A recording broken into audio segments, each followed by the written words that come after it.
दूर किसी बिंदु पर, निरक्ष पे, निरक्ष पर, इसे बोलते हैं निरक्ष, यानी कि बिंदु के लंबवत कहीं किसी बिंदु पर तीव्रता। आइए समझते हैं। सबसे पहला हेडिंग डालेंगे अक्षीय अथवा अनुदैर्घ्य स्थिति। वैद्युत क्षेत्र की तीव्रता आपको निकालनी है बेटा अक्षीय अथवा अनुदैर्घ्य स्थिति पर, ठीक है, एक्सियल पोजीशन पर आपको निकालनी है। बढ़िया सवाल है बेटा, बहुत बढ़िया, इतना लाइक आपने हिट कर दिया। आइए इसका एक ट्रिक सीखते हैं और इस पर न्यूमेरिकल भी करते हैं, क्योंकि ऐसे सवाल आपके एग्जामिनेशन में हूबहू देखने को मिलेगा, लेकिन मेरे भाई नजर स्क्रीन पर होने चाहिए बस। क्योंकि आज जो लाइव में मजा है ना आपको पढ़ने का, इस वीडियो में जो अब मैंने आपको प्रॉमिस करा है वो वीडियो में आपको सब कुछ मिलेगा, ठीक है।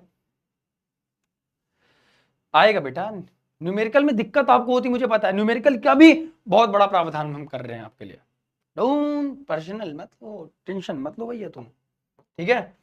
अक्षीय अथवा कह रहा है अनुदैर्घ्य स्थिति पर, एक्सियल और इन ऑन पोजीशन, क्या करना है आपको, हमने क्या कहा आपको आवेश लेना। सबसे पहले पहले आपको डायग्राम पे फोकस करना, क्योंकि डायग्राम से बहुत सवाल आपके एग्जामिनेशन में पूछे जाते हैं, डायग्राम से हर बार सवाल एग्जामिनेशन में पूछा जाता है, ठीक है। चलिए मान लीजिए हमारे पास ये बिंदु ए है, और जो जो आप मानते हैं माना फलाना आपको लिखना आना चाहिए, वरना आपके लिए तो दिक्कत हो जाएगी बेटा। हमारे पास मान लीजिए हमारे पास ये बिंदु है, ये है बेटा, मान लीजिए बिंदु ए है, हमारे पास ये बिंदु बी है, यहाँ पे माइनस क्यू आवेश है, यहाँ पे प्लस क्यू आवेश है।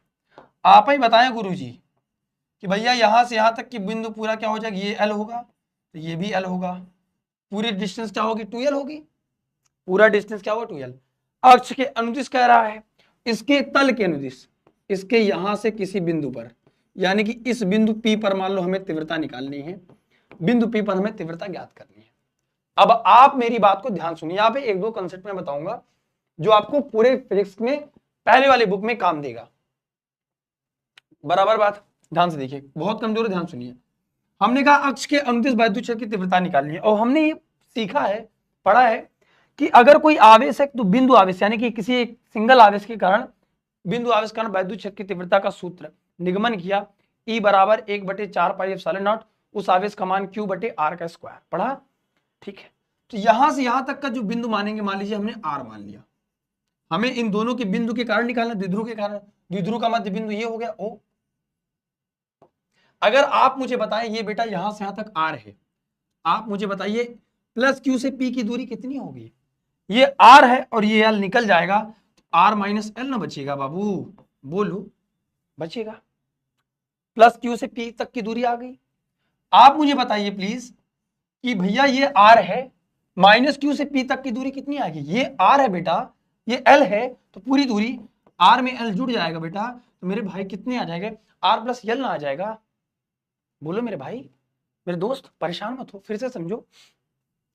मैंने ये कहा कि एक ऐसा द्विध्रुव के कारण निकाल रहे हैं अक्षीय स्थिति पर तीव्रता, ऐसे सवाल बहुत बार इसका डेरिवेशन पूछेगा, किसी न किसी सेट में टकराएगा, हो सकता है वो आपका सेट हो सकता है आपका सेट हो। यहां से डेरिवेशन पूछा जाता है, यहां से न्यूमेरिकल पूछा जाता है, डेरिवेशन यहां से शुरू होता है। अभी आए हो बेटा, बहुत कमजोर हो, कभी भी पढ़े हो, लेकिन कंसेप्ट को समझ लो, क्योंकि डेरिवेशन बहुत काम देगा आपको और पेपर में काम देता है, समझ गए, हमेशा याद रखना।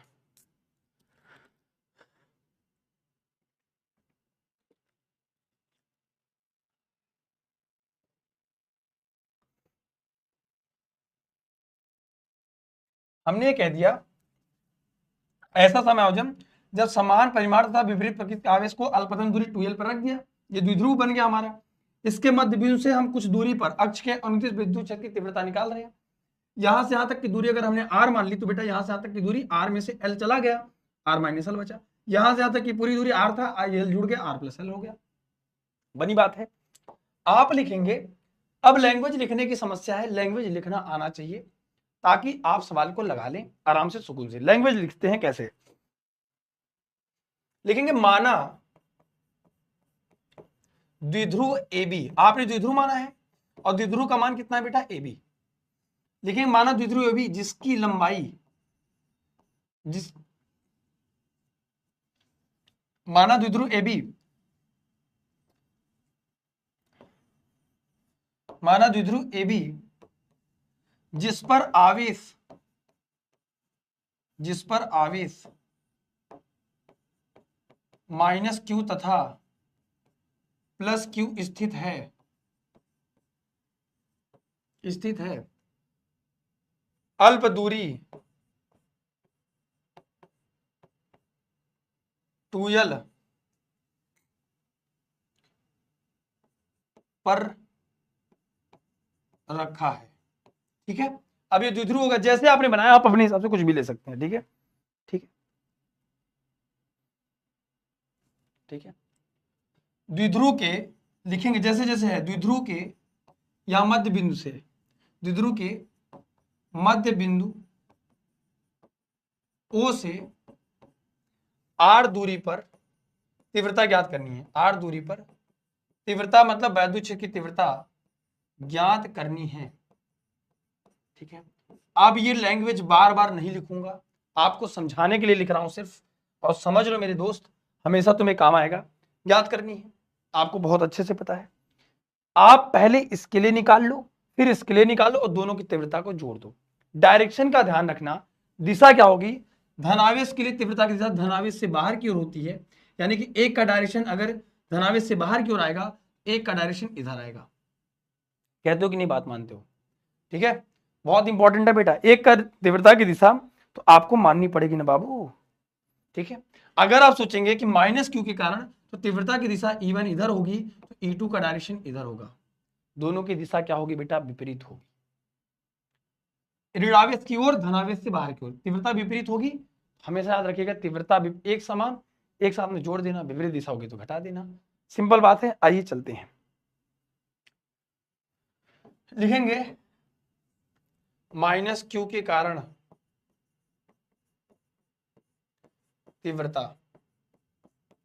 E1 बराबर बिंदु आवेश कारण तीव्रता 1/4 पाई एप्सिलॉन नॉट Q बटे, चिन्ह सहित ले सकते हैं, माइनस Q ले लेंगे इसके लिए, इस वाले बिंदु पर चिन्ह सहित क्यों लेंगे, क्योंकि जो वैद्युत क्षेत्र की तीव्रता होती है वो आवेश के मान पर निर्भर करती है, उसकी प्रकृति कैसी होगी वो दिशा पर निर्भर करेगी, इस वजह से ऐसा करते हैं। ठीक है, माइनस Q बटे R का स्क्वायर होता है, तो मेरे भाई R प्लस L का whole square, R plus L का होल स्क्वायर हो जाएगा। कोई तकलीफ नहीं होनी चाहिए, इसको समीकरण 1 मान लेंगे। ठीक इसी प्रकार हम क्या काम करेंगे, ठीक इसी प्रकार करेंगे बेटा, प्लस Q के कारण तीव्रता E2 बराबर हो जाएगा 1/4 पाई एप्सिलॉन नॉट, यहां पे प्लस Q बटे, है ना, और यहाँ पे डबल L स्क्वायर हो गया बेटा, लल्ला का स्क्वायर हो गया, R प्लस L का होल स्क्वायर प्लस Q बटे R माइनस L का होल स्क्वायर, इसको समीकरण हम 2 मान लेंगे। ठीक है, अतः कुल तीव्रता,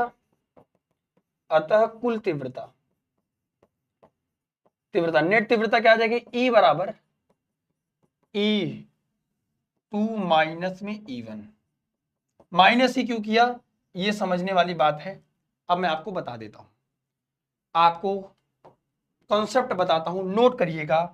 कॉन्सेप्ट कहता है, कॉन्सेप्ट याद रखिएगा, अगर E1 और E2 का मान, E1 और E2 सेम डायरेक्शन में है तो भैया इनको क्या करना पड़ेगा बेटा, ऐड। अगर वैद्युत क्षेत्र की तीव्रता समान दिशा में होंगी, जोड़ देना, आज तो लाइट फूट जाती, जोड़ देना। लेकिन अगर तीव्रता मेरे भाई, जोड़ देना मतलब जोड़ देना, ठीक है, जोड़ देना, E1 और E2 की डायरेक्शन अलग होगी तो आपको दूसरा कंसेप्ट याद रखना है हमेशा, E1 माइनस E2। ये जो चिन्ह लगा हुआ है इसे समेशन का चिन्ह बोलते हैं। इसका प्रयोग हम तब करते हैं जब भी बड़े वाले में से छोटे वाले को घटाना, ये हमारा बड़प्पन है, समझ गए। तो E2 माइनस E1 आपको करना है हमेशा, इस बात को याद रखेंगे, ये आपको कहीं किताब में नहीं मिलेगा। और अगर ये थीटा कोण पर होंगे तो E1 का स्क्वायर प्लस E2 का square plus E2 cos theta, लेकिन वो रेयर एंड रेयर है, अभी नहीं मिलेगा, जब मिलेगा तो उसको हम बताएंगे, आप टेंशन लेने की जरूरत नहीं है। डन है बेटा, चलिए अब कुछ मत करो, इसको तो मिटा दो। अच्छा सॉरी, पहले स्क्रीनशॉट ले लो इसका, मैं हट जाता हूं, स्क्रीनशॉट ले लो फटाफट।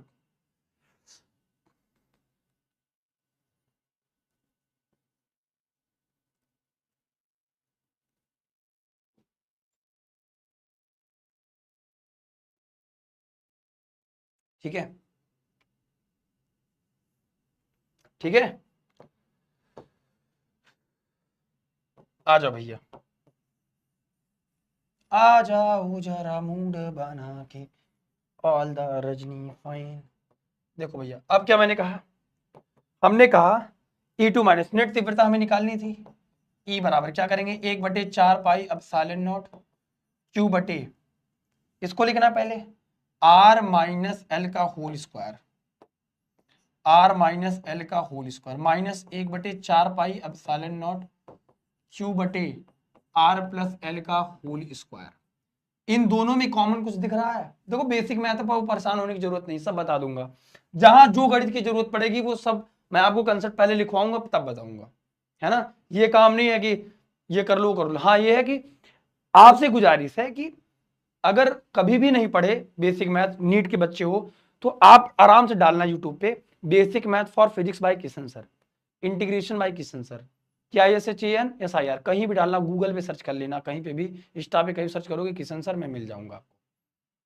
ठीक है भैया, मेरी आईडी मिल जाएगी, कोई भी दिक्कत होगी मुझे बता देना, परेशान मत होना, किशन सर ऑफिशियल सर्च करोगे मैं मिल जाऊंगा। दूसरी बात है कि आपको ये देखना है मेरे दोस्त, आपको ये देखना है इसमें कि जब हम इस चीज की बात करते हैं, ठीक है, कि बेसिक मैथ की, तो उसमें कभी कभी इंटीग्रेशन में आपको समस्या समाकलन अनुकलन, तो वो आराम से देख लीजिएगा ताकि बाद में कभी दिक्कत ना हो भविष्य में, पूरे भविष्य की चिंता कर लो, है ना।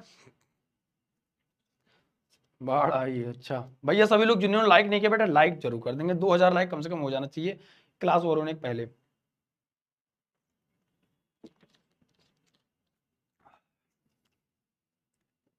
चलिए आ जाइए, इतना तो बनता है दोस्त, दोनों में कॉमन क्या, ये कॉमन है Q/4 pi epsilon not common ले लिया, प्लस माइनस तीव्रता को दिखाती है तो बेटा लिख लेंगे आराम से, उसके लिए कोई दिक्कत नहीं है, 1/R माइनस एल का होल स्क्वायर, फिर माइनस 1/R प्लस एल का होल स्क्वायर, ठीक है, इसको ऐसे लिखते चले जाएंगे, एक Q बराबर 4 पाई एप्सिलॉन नॉट, इसका क्रॉस देखो, अभी LCM SCF है, इसका इधर गुड़ा R प्लस एल का होल स्क्वायर, फिर इसका इधर गुड़ा माइनस में R माइनस एल का होल स्क्वायर, और बटे में बटा ए स्क्वायर प्लस बी स्क्वायर, ए प्लस बी ए माइनस बी, ए स्क्वायर माइनस में बी स्क्वायर का होल स्क्वायर, तो होल स्क्वायर लिख लेंगे। अगर सोचो सिर्फ R minus L R plus होता, R square minus L square करता, ए स्क्वायर माइनस बी स्क्वायर, लेकिन इसका भी स्क्वायर था तो स्क्वायर कर दिया, ठीक है, ये भी कंसेप्ट समझ गए होगे उम्मीद है। अब मैं क्या काम करूंगा, इसी स्लाइड की कॉपी कर लूंगा ताकि मैं इसी में थोड़ा आगे आपको समझा पाऊं, और मैं क्या काम करूंगा इसको, ये सुविधा आप में नहीं है लेकिन आपके पास दूसरा पेज होगा, आप लगा लीजिएगा, ठीक है। हम क्या करेंगे, क्या हुआ,